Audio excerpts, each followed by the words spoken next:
E penso que o día que haxa unha desgracia, unha morte, como ten habido xa moitas, que vai a ser penoso. Entonces é cando collemos solucións. Mentras, estamos na guillotina.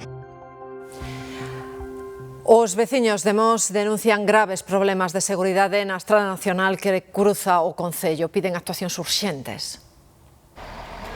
3 autobuses cheos de veciños de Mos circulan pola estrada nacional 550. O seu obxectivo é denunciar a inseguridade nesta vía.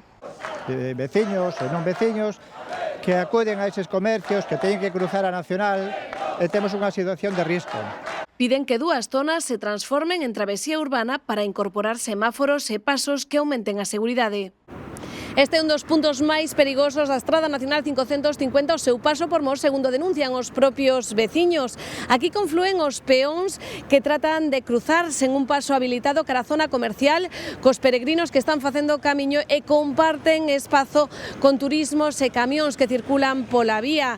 Todos en medidas de seguridade que é a gran reclamación que fan as asociacións veciñais. Nós atravesámoslo no medio da carretera así a pecho libre, porque sin precaución ninguna. Ademais dos propios veciños, sinalan que son moitos os peregrinos que tamén se arriscan cada día cruzando unha estrada que rexistra un importante tráfico. E que os técnicos falen e que se poñan en consolución xa pola peligrosidade, sobre todo da Nacional 550, porque vai a haber calquera día unha desgracia moi grande. Reclaman medidas urxentes para poder facer vida en coche e tamén a pé dentro das súas parroquias.